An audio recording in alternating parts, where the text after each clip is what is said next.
এটা নিয়ে নানামুখী আলোচনা, সংশয় এবং প্রশ্ন ছিল, কিন্তু অবশেষে তারেক রহমান প্রধানমন্ত্রীর আসনে বসেন এবং এরপর এরই মধ্যে ৩ মাস অতিক্রম হয়েছে। এ সময়টা আমরা যদি দেখি যে অর্থনীতি রীতিমতো ডুবছে, এটা অবশ্য এই সরকারের দায় নয়।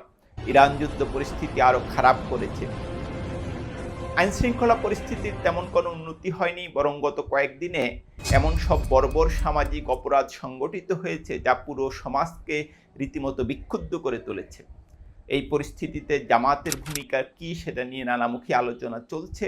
বিশেষ করে জামাত আসলে প্রকৃত বিরোধী দলের ভূমিকা রাখতে পারছে কিনা সে প্রশ্ন বিভিন্ন টকশোতে আলোচনায় আসছে।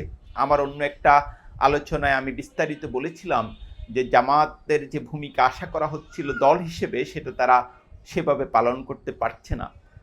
সংসদে জামাতের এমপিদের যেমন জোরালো ভূমিকা রাখার কথা, সেটাও তারা পারছে না। কিন্তু জামাতকে অনেকে গৃহপালিত বিরোধী দল হিসেবে যে আখ্যায়িত করছেন, সেটা কি আসলে কতটা যৌক্তিক সে ব্যাপারে আলোচনা হতে পারে। অনেকে জাতীয় পার্টির সঙ্গে জামাতকে তুলনা করছেন, সেটাও আমি একটা বাজে তুলনা মনে করি। কারণ জাতীয় পার্টি 14, 18 কিংবা 24-এ নির্বাচনে যে আসনগুলো পেয়েছিল, এটা জাতীয় পার্টির একক কোনো কৃতিত্ব নেই সেখানে। এটা পুরোটাই এক সাজানো নির্বাচনের মাধ্যমে আওয়ামী লীগ যেসব আসন তাদেরকে দয়া করে দিয়েছে, তারা সেগুলি পায় এবং জাতীয় পার্টির সরকারেও অংশগ্রহণ ছিল, যেটা জামাতের নেই। সুতরাং জাতীয় পার্টি এবং জামাতকে একই মানে প্রেমের বাধা, এটা খুবই একটা বাজে কাজ বলে আমি মনে করি এবং অযৌক্তিক আলোচনা।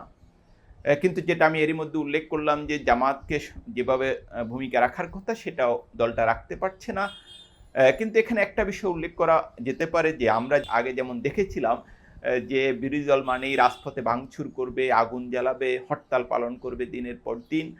বাংলাদেশকে আসলে সে স্থান থেকেও বের হয়ে আসতে হবে এবং বিরোধী দলের যে সংসদে প্রধান ভূমিকা রাখা, সে রাজনীতিতে ফিরে যেতে হবে, যেটা আসলে গণতান্ত্রিক রাষ্ট্রের রাজনীতি।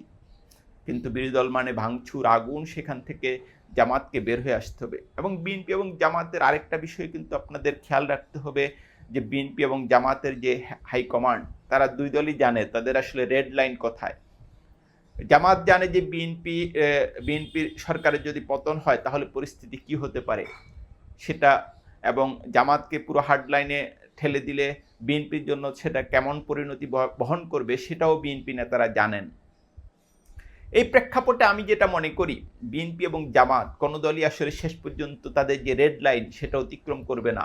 কারণ তারা জানে যে রেড লাইনের ওপারে রয়েছে আওয়ামী লীগ কিংবা আওয়ামী লীগের সমর্থিত কোনো শক্তি।